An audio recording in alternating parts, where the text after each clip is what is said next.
ओम नमः शिवाय। हर हर महादेव। माता पार्वती की जय। प्यारे भक्तों, आज आप श्रवण करें हरतालिका तीज की व्रत कथा।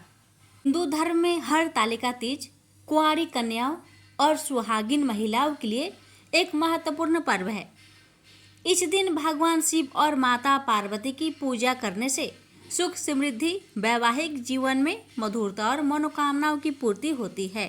सुहागिन महिलाएं अपने पति की लंबी उम्र और सुखी वैवाहिक जीवन के लिए व्रत रखती हैं और कुंवारी कन्याएं मन चाह वर पाने की कामना से ये व्रत विधि विधान से करती है। इस दिन भगवान शिव और माता पार्वती की पूजा का विशेष महत्व है। महिलाएं इस दिन विशेष रूप से सजती संवरती है। हरतालिका तीज की कहानी भगवान शिव और माता पार्वती के प्रेम की कहानी से जुड़ी हुई है। इस साल हरतालिका तीज का व्रत 6 सितंबर 2024 दिन शुक्रवार को मनाई जाएगी।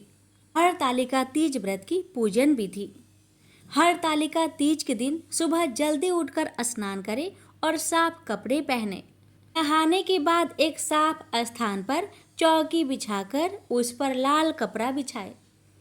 एक चौकी पर शिवलिंग स्थापित करें और शिवलिंग को पंचामृत से स्नान कराए और बेल पत्र चढ़ाए।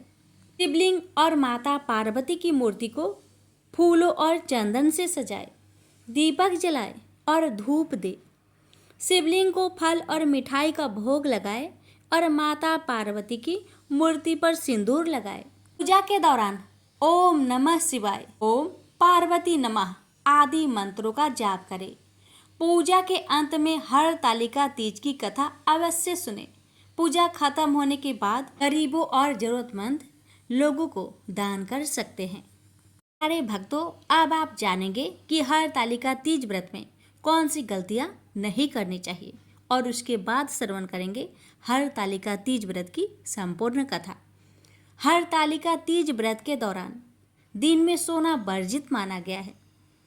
हरतालिका व्रत के दिन पूजा में व्रत कथा जरूर पढ़े या फिर श्रवण करें कि व्रत कथा पढ़े बिना व्रत अधूरा माना जाता है। और कहते हैं कि जो भी महिला इस व्रत को एक बार कर लेती है उसे ये व्रत जीवन भर रखना पड़ता है। यदि आप ऐसा करने में असमर्थ है का पति भी यह व्रत कर सकते हैं। हरतालिका तीज पर व्रतधारी स्त्रियों को क्रोध करने से बचना चाहिए। दूसरों के प्रति देश की भावना ना रखे, साथ ही अपनी वाणी पर संयम बनाए रखे, तभी व्रत सफल होगा। साथ ही इस दिन पति या दूसरों से वाद विवाद ना करे। मान्यता है ऐसा करने से व्रत का प्रभाव कम हो जाता है और पूर्ण फल प्राप्त नहीं होता। आइए श्रवण करते हैं हरतालिका तीज व्रत कथा। कथा को पूरा सुनिए और दूसरे भक्तों के पास भी शेयर कीजिए। यह हरतालिका तीज व्रत कथा शिव जी ने ही माँ पार्वती को सुनाई थी। शिव भगवान ने ही इस कथा में माँ पार्वती को उनका पिछला जन्म याद दिलाया था। तो आइए आगे की कथा सुनते हैं। शिव जी कहते हैं, हे गौरा, पिछले जन्म में तुमने मुझे पाने के लिए बहुत छोटी उम्र में कठोर तप और घोर तपस्या की थी। तुमने ना तो कुछ खाया और ना ही पिया, बस हवा और सूखे पत्ते चबाए। जला देने वाली गर्मी हो या कपा देने वाली ठंड, तुम नहीं हटी, डटी रही। बारिश में भी तुमने जल नहीं पिया। तुम्हें इस हालत में देखकर तुम्हारे पिता दुखी थे। उनको दुखी देखकर नारद मुनि आए और कहा कि मैं भगवान विष्णु के भेजने पर यहाँ आया हूँ। वह आपकी कन्या से विवाह करना चाहते हैं। इस बारे में मैं आपकी राय जानना चाहता हूँ। नारद जी की बात सुनकर आपके पिता बोले, अगर भगवान विष्णु यह चाहते हैं तो उन्हें कोई आपत्ति नहीं, परंतु जब तुम्हें इस विवाह के बारे में पता चला तो तुम दुखी हो गई।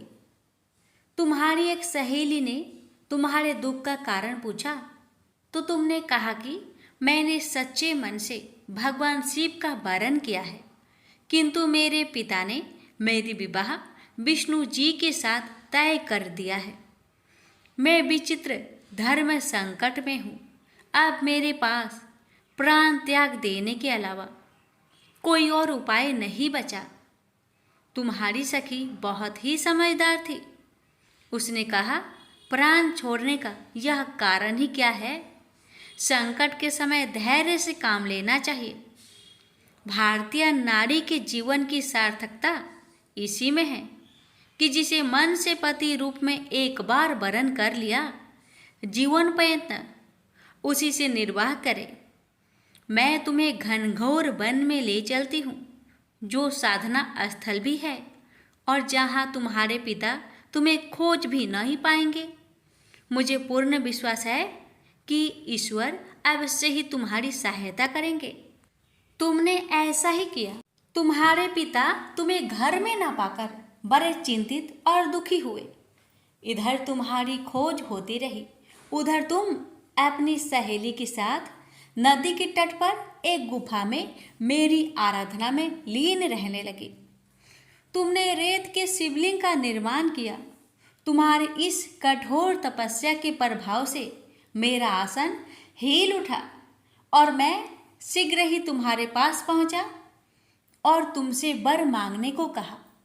तब अपनी तपस्या के फलीभूत मुझे अपने समक्ष पाकर तुमने कहा, मैं आपको सच्चे मन से पति के रूप में वरण कर चुकी हूँ। यदि आप सचमुच मेरी तपस्या से प्रसन्न होकर यहाँ पधारे हैं तो मुझे अपनी अर्धांगिनी के रूप में स्वीकार कर लीजिए। तब तथास्तु कहकर मैं कैलाश पर्वत पर लौट गया। उसी समय गिरिराज अपने बंधु बांधवों के साथ तुम्हें खोजते हुए वहां पहुंचे। तुमने सारा वृत्तांत बताया और कहा कि मैं घर तभी जाऊंगी अगर आप महादेव से मेरा विवाह करेंगे। तुम्हारे पिता मान गए और उन्होंने हमारा विवाह करवाया। इस व्रत का महत्व यह है कि मैं इस व्रत को पूर्ण निष्ठा से करने वाले प्रत्येक स्त्री को मनोवांछित फल देता हूँ।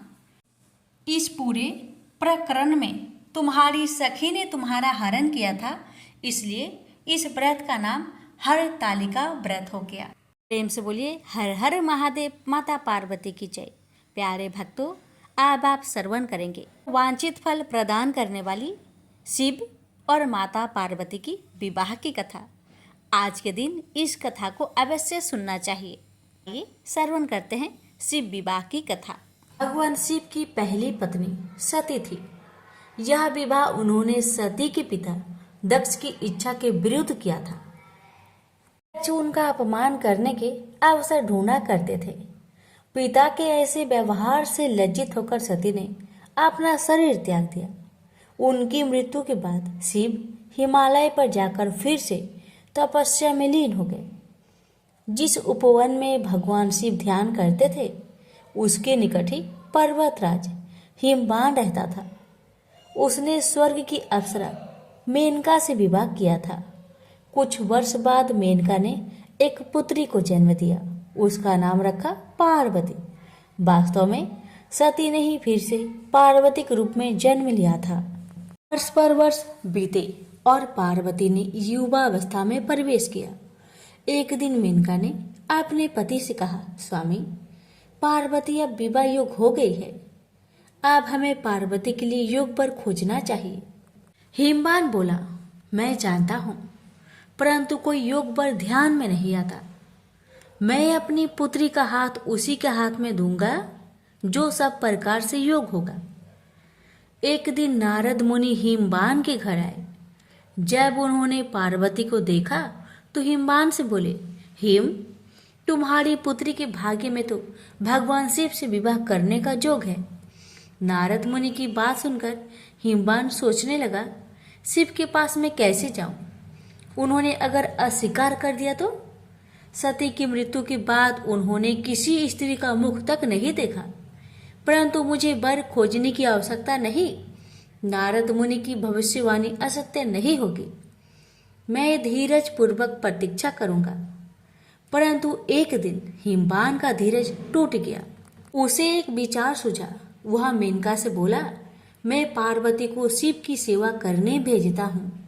वो उसके रूप और गुण के प्रति आकर्षित जरूर होंगे। मेनका बोली, विचार तो बहुत उत्तम है। हिमबान ने पार्वती को अपने पास बुलवाया और कहा, बेटी, भगवान शिव उस उपवन में तपस्या कर रहे हैं। तुम अपनी सहेलियों के साथ जाकर उनकी सेवा किया करो। पार्वती बोली, अवश्य पिताजी, हमने अनेक बार उन्हें देखा है। पार्वती और उनकी 2 सहेलियों को लेकर हिमबान शिव के पास गए और उनसे निवेदन किया, हे भगवान, आपके पास पूजा अर्चना की तैयारी करने वाला कोई नहीं है। मेरी पुत्री यह सेवा कर सकती है। हिमबान की बात सुनकर शिव सोचने लगे, कन्याएं भले ही सेवा करे, जो व्यक्ति संसार से वैराग्य ले चुका है उसे इनसे कोई व्याघात नहीं पहुंचेगा। यह सोचकर वे हिमबान से बोले, तुम्हारे इस प्रस्ताव के लिए मैं तुम्हारा आभारी हूँ। कन्याएं मेरी इच्छा अनुसार सेवा कर सकती है। शिव का प्रस्ताव सुनकर हिमबान बहुत प्रसन्न हुआ और कन्याओं को वहां छोड़कर चला आया। पार्वती शिव की सेवा करने लगी। वह उपासना के लिए कुछ तृण चुनती थी और गर्मी बढ़ने पर शिव पर पंखा झलती थी। इस प्रकार पार्वती हृदय से शिव से प्रेम करने लगी। इस बीच आपत्तिग्रस्त देवता इंद्र के साथ ब्रह्मा जी के पास आकर बोले, भगवान, असुर तारक के अत्याचारों से हमारी रक्षा करे। उसने स्वर्ग पर अधिकार कर लिया है और लोगों में हाहाकार मचा हुआ है। उसे प्रसन्न करने के लिए हमने उसे उपहार भी भेजे, परंतु हम जितना ही उसे प्रसन्न करने का प्रयत्न करते हैं उतनी ही उसकी कुधृष्टता बढ़ती जाती है। हमारी आपसे प्रार्थना है कि हमें कोई ऐसा नेता प्रदान कीजिए जो हमें उसके अत्याचारों से त्राण दिलाए। ब्रह्मा जी असहाय होकर बोले, प्रिय पुत्रों, मैं चाहते हुए भी तुम्हारी सहायता नहीं कर सकता। तारक को मैंने एक बार वरदान दिया था, उसी से वह इतना बलवान हो गया है। मैं भी उसका नाश नहीं कर सकता, परंतु एक उपाय है। शिव का पार्वती से विवाह विधि का विधान है। तुम जाओ और शिव पार्वती की सुंदरता का भान कराओ। शिव और पार्वती का जो पुत्र होगा वही तुम्हारा नेता बनकर तारक का वध करेगा। ब्रह्मा जी की बात सुनकर देवराज इंद्र सीधे प्रेम के देवता काम के पास पहुंचे और बोले, कामदेव, मैं तुम्हारे पास एक आवश्यक काम से आया हूं। तुम शिव पर अपना जादू चलाओ ताकि वे पार्वती से विवाह कर ले। इंद्र की आज्ञा पाकर कामदेव अपनी पत्नी रति के साथ शिव के कुंज में पहुंचे। वहां शिव को देखा तो उनका साहस छूट गया। उसी समय पार्वती वहां से निकली तो कामदेव का फिर से साहस बंधा। पार्वती ने नतमस्तक होकर कुछ पुष्प शिव के सम्मुख रखे। यह देख शिव बोले, तुम्हें ऐसा पति मिले जो बस केवल तुमसे ही प्रेम करने वाला हो। शिव की बात सुनकर पार्वती सोचने लगी, शिव का वचन कभी मिथ्या नहीं होगा। मैं कितनी भाग्यशाली हूँ। यह सोचकर पार्वती शिव के गले में माला पहनाने ही वाली थी, तभी कामदेव का बाण निशाने पर लगा। शिव ने पूरी शक्ति से अपनी भावनाओं को बस में किया और इधर उधर देखने लगे। उन्होंने कहा, मेरे मन की शांति भंग करने का साहस किसने किया? तभी उनकी दृष्टि कामदेव पर पड़ी। उस दृष्टि मात्र से कामदेव जलकर राख हो गए। यह देख रति मूर्छित हो गई। शिव पार्वती की ओर आंख उठाए बिना ही कुंज में चले गए। यह देख पार्वती शोक और लज्जा से विहल हो उठी और उदास मन से अपने घर लौट गई। उधर जब रति की मूर्छा टूटी तो उसने सोचा, जब मेरे पति ही नहीं रहे तो मैं जीकर क्या करूंगी? अच्छा यही है कि मैं भी मरकर उनके पास पहुंचूं। वह यह सोच ही रही थी कि तभी आकाशवाणी हुई, जीवन मत त्याग।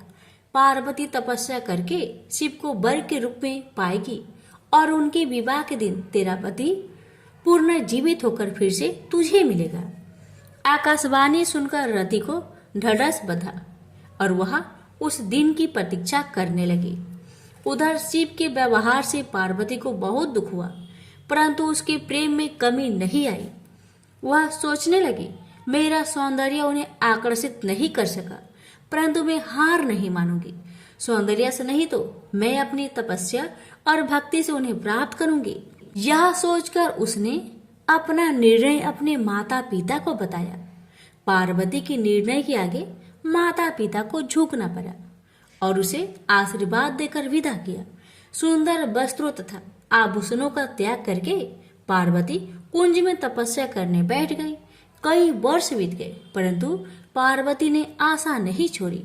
एक दिन वह जल कुंड में प्रवेश करने से पहले पूजा अर्चना की तैयारी कर रही थी कि एक युवक ऋषि उनसे मिलने आया। उसने पार्वती से कहा, तुम्हारा यह सुकुमार शरीर कैसे ये कठिन कर्म करता है जो तुम्हारी आत्मा उसे करवा रही है? तुमने संसार को दिखा दिया है कि सुंदरता और पवित्रता एक दूसरे को नष्ट करने के लिए नहीं है। तुम्हारे आचरण ने तुम्हारे पिता के गौरव को और बढ़ाया है। सुकुमारी, तुमने यह कठिन तपस्या का व्रत क्यों लिया है? घर लौट जाओ। सुकुमारी, तुम तपस्या त्याग दो। जो सिद्धियां मैंने प्राप्त की है उनमें से आधी मैं तुम्हें दूंगा, लेकिन कृपया तपस्या का कारण बता दो। पार्वती ने अपनी सखी से कारण बताने को कहा तो सखी ने कहा, मेरी सखी पार्वती ने शिव का प्रेम जीतने का निश्चय किया है।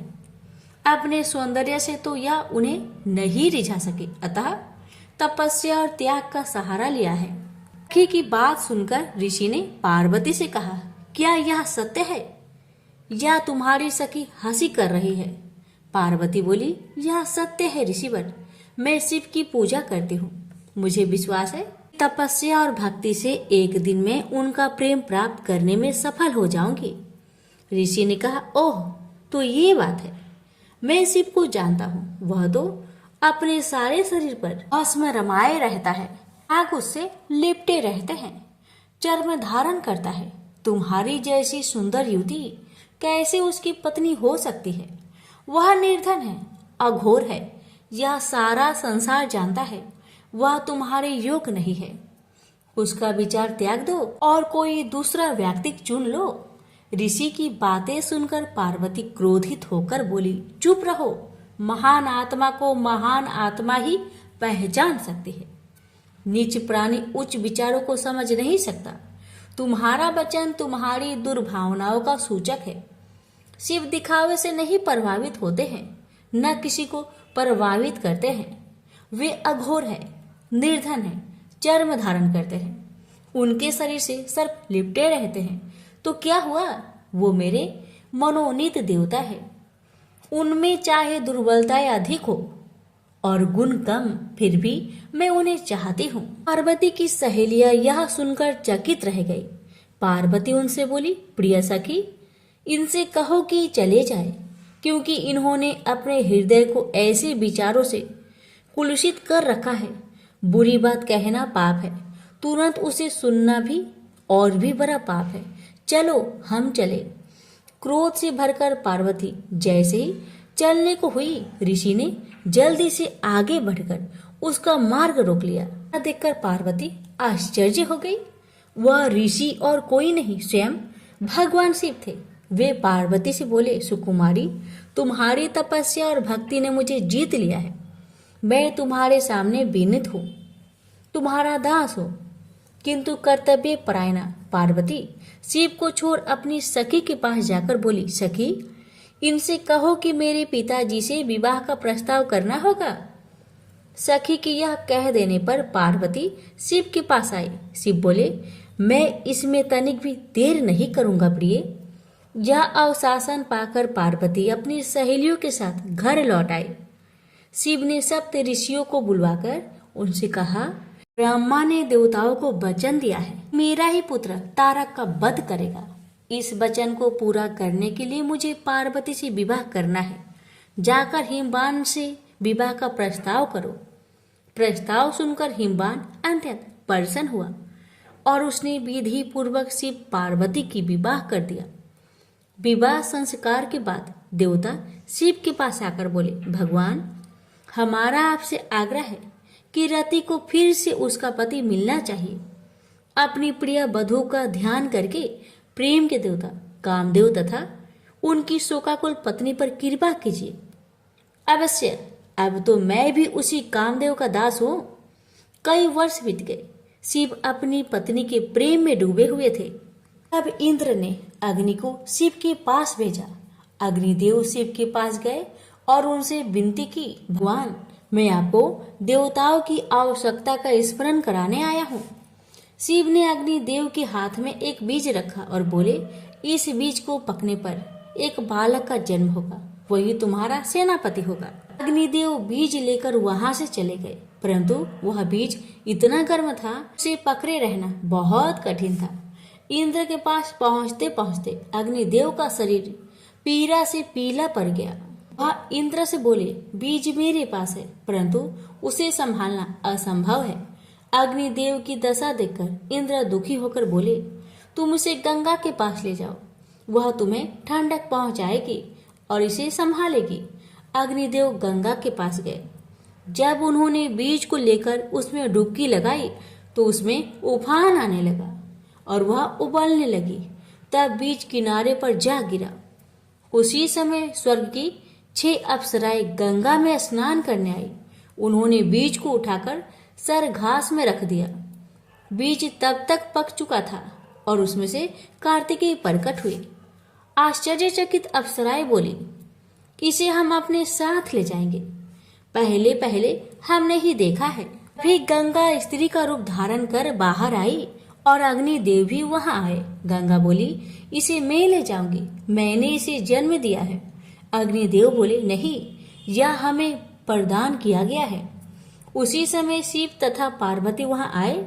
शिव ने विवाह का निर्णय करते हुए कहा, जो बालक देवताओं का नेतृत्व करने वाला है उसका पालन पोषण पार्वती ही कर सकती है। पार्वती ने प्रेम से बालक को उठाकर छाती से लगा लिया। फिर वे कैलाश पर्वत पर लौट आई।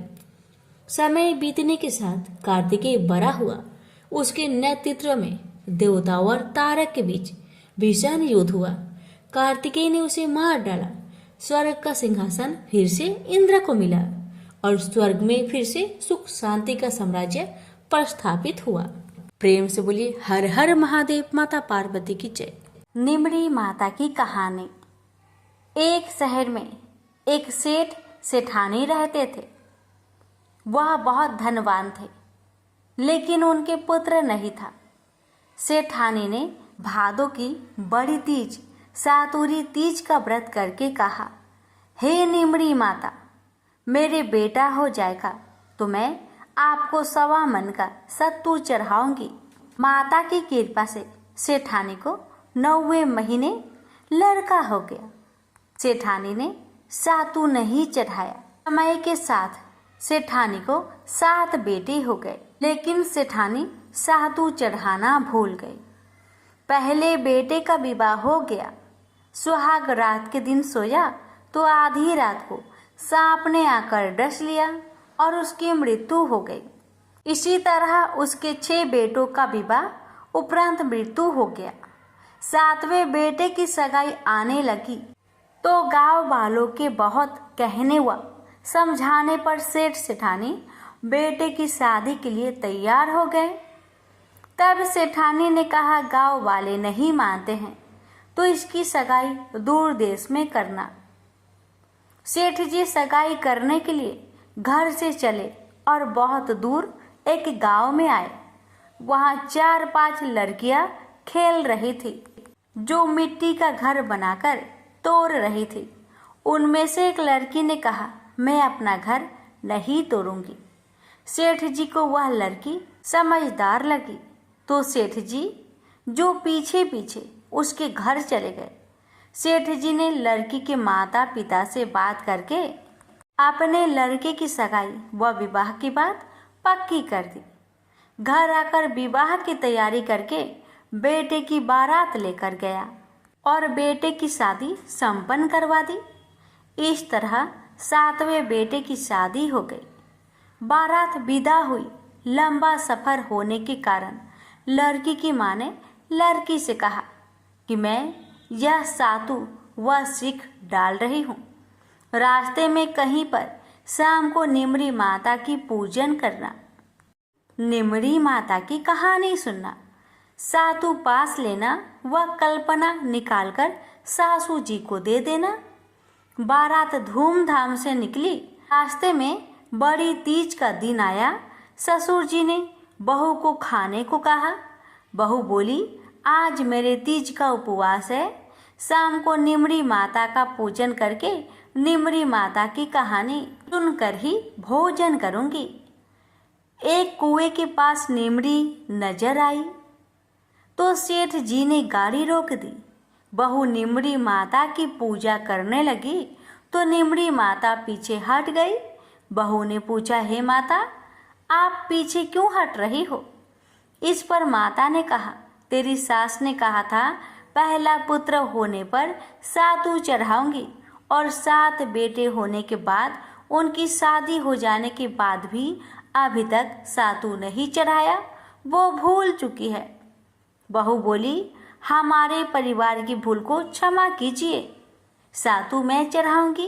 कृपया मेरे सारे सेठ को वापस कर दो और मुझे पूजन करने दो। माता नववधू की भक्ति व श्रद्धा देखकर प्रसन्न हुई। बहू ने निमरी माता का पूजन किया और चांद को अर्घ्य दिया, सातु पास लिया और कल्पना ससुर जी को दे दिया। प्रातः होने पर बारात अपने नगर लौट आई। जैसे ही बहू ने ससुराल में प्रवेश किया, उसके छठों जेठ प्रकट हो गए। सभी बड़े खुश हुए। उन सभी को गाजे बाजे से घेर लिया। सासू बहू के पैर पकड़कर धन्यवाद करने लगी तो बहू बोली, सासू जी, आप ये क्या करती हो? जो भुला रही हो उसे याद कीजिए।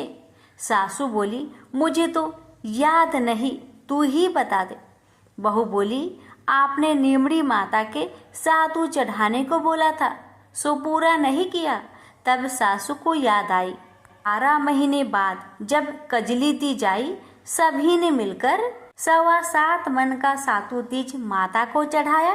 श्रद्धा और भक्ति भाव से गाजे बाजे के साथ निमरी माँ की पूजा की, बुलवा पूरी करी। हे भगवान, उनके आनंद हुआ वैसा सबके होवे, खोटी की खड़ी अधूरी की पूरी। बोलिए निमरी माता की जय। एक बार पथवारी माता पाल और विनायक जी में झगड़ा हो गया। सब आपस में स्वयं को बड़ा बताने लगे। इतने में एक ब्राह्मण का लड़का आया। पाल, पथवारी, गजानन जी ने उसे रोका और कहा, लड़के रुक जा और हमारा न्याय कर। लड़का बोला, मैं कल वापस आऊंगा, तब न्याय करूंगा। घर आकर लड़के ने माँ से कहा, माँ, मुझे कल पाल, पथवारी माता, विनायक जी का न्याय चुकाना है। तो माँ ने कहा, बेटा सबको बड़ा बता देना। दूसरे दिन लड़का वहां गया और बोला, पाल माता, आप बड़ी हो, क्योंकि हर व्यक्ति आता है और स्नान ध्यान करके शुद्ध होकर जाता है और आप सबकी रक्षा करती हैं। हे पथवारी माता, आप सबसे बड़ी हो, क्योंकि कितने भी तीर्थ धर्म ध्यान कर ले पर आपकी पूजा किए बिना उनका कार्य पूर्ण नहीं होता। आप जीवित को भी तारती हैं और मरने के बाद भी उद्धार करती है। पथवारी माता पथ की धारिणी, इसलिए आप बड़ी हो। अब विनायक जी से लड़का बोला, सबसे पहले शुभ काम में आपको ही मनाया जाता है। आपको ध्याये बिना कोई काम सिद्ध नहीं होता, इसलिए आप बड़े हो। पाल माता, पथवारी माता, विनायक जी भगवान लड़के की चतुराई से प्रसन्न हो गए और बोले, लड़के तुमने तो हम सबको बड़ा कर दिया, उसको सुखी रहने का आशीर्वाद दिया और जौ के दाने उसके अंगोछे में डाल दिया। लड़का सोचने लगा, ये तो घाटे का सौदा रहा। सारा दिन खराब कर न्याय किया और इतने से जौ मिले। उदास मन से घर आकर अंगोछा एक कोने में डाल दिया। माँ ने अंगोछा उठाया तो उसमें से हीरे मोती बिखर गए। तो माँ बोली, बेटा न्याय करके क्या लाया है? लड़का बोला, माँ कोने में जो पड़ा है देख लो। वहाँ गई, देखा हीरे मोती का ढेर लगा है। हीरे मोती जगमगा रहे हैं। माँ अत्यधिक प्रसन्न हो गई। माँ ने बेटे को बुलाया और कहा, बेटा, आज तो पाल माता, पथवाड़ी माता, विनायक जी भगवान आज तो हम पर प्रसन्न हुए हैं। माँ बेटे बहुत प्रसन्न हुए। हे भगवान, जैसा पाल माता, पथवाड़ी माता, विनायक जी भगवान ने लड़के को दिया, वैसे सबको देना। कहानी कहने, सुनने, हुक्कर भरने वालों को सुख समृद्धि धन्य धान्य देना। प्रेम से बोलिए, पाल पथवाड़ी विनायक भगवान की जय।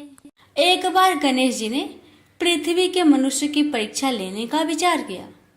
वे अपना रूप बदलकर पृथ्वी पर भ्रमण करने लगे। उन्होंने एक बालक का रूप बना लिया। एक हाथ में एक चम्मच में दूध ले लिया और दूसरे हाथ में एक चुटकी चावल ले लिए और गली गली घूमने लगे। साथ ही साथ आवाज लगाते चल रहे थे, कोई मेरे लिए खीर बना दे, कोई मेरे लिए खीर बना दे। कोई भी उन पर ध्यान नहीं दे रहा था, बल्कि लोग उन पर हंस रहे थे। वे लगातार एक गांव के बाद दूसरे गांव इसी तरह चक्कर लगाते हुए पुकारते रहे, पर कोई खीर बनाने के लिए तैयार नहीं था। सुबह से शाम हो गई। गणेश जी लगातार घूमते रहे। एक बुढ़िया थी, शाम के वक्त अपनी झोपड़ी के बाहर बैठी हुई थी। तभी गणेश जी वहां से पुकारते हुए निकले कि कोई मेरी खीर बना दे, कोई मेरी खीर बना दे। बुढ़िया बहुत कोमल हृदय वाली स्त्री थी। उसने कहा, बेटा, मैं तेरी खीर बना देती हूँ। गणेश जी ने कहा, माई, अपने घर में से दूध और चावल लेने के लिए बर्तन ले आओ। बुढ़िया एक कटोरी लेकर जब झोपड़ी के बाहर आई तो गणेश जी ने कहा, अपने घर का सबसे बड़ा बर्तन लेकर आओ। बुढ़िया को थोड़ी झुलझुलाहट हुई, पर उसने कहा, चलो बच्चे का मन रख लेती हूँ। और अंदर जाकर वह अपने घर का सबसे बड़ा पतीला लेकर बाहर आई। गणेश जी ने चम्मच से पतीले में दूध उड़ेलना शुरू किया। तब बुढ़िया के आश्चर्य की सीमा न रही। जब उसने देखा दूध से पूरा पतीला भर गया है, एक के बाद एक वह बर्तन झोपड़ी से बाहर लाती गई और उसमें गणेश जी दूध भरते चले गए। इस तरह से घर के सारे बर्तन दूध से लबालब भर गए। गणेश भगवान ने बुढ़िया से कहा, मैं स्नान करके आता हूँ, तब तक तुम खीर बना लो, मैं वापस आकर खाऊंगा। बुढ़िया ने पूछा, मैं इतनी सारी खीर का क्या करूंगी? इस पर गणपति जी बोले, सारे गांव को दावत दे दो। बुढ़िया ने बड़े प्यार से मन लगाकर खीर बनाई। खीर की भीनी भीनी मीठी मीठी खुशबू चारों दिशाओं में फैल गई। खीर बनाने के बाद वह हर घर में जाकर खीर खाने का न्योता देने लगी।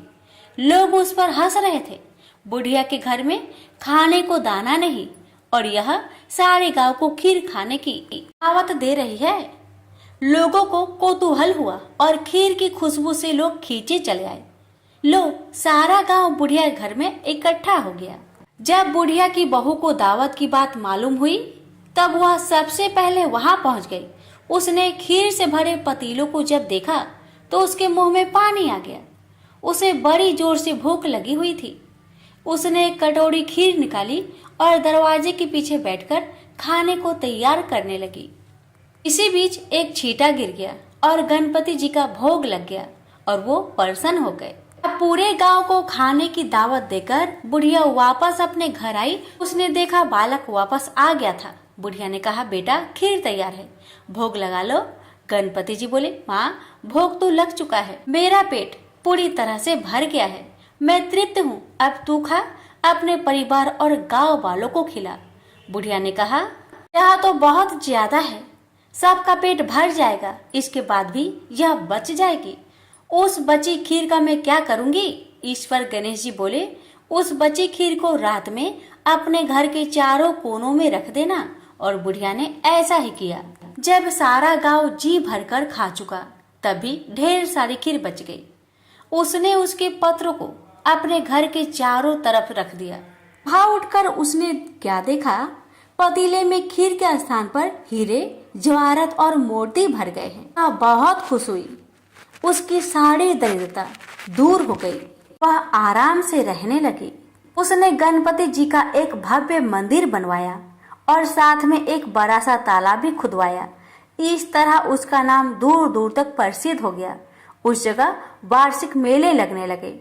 लोग गणेश जी की कृपा प्राप्त करने के लिए उस स्थान पर पूजा करने और मान्यताएं मानने के लिए आने लगे। गणेश जी सबकी मनोकामनाएं को पूरी करने लगे। प्रेम से बोलिए गणेश भगवान की जय।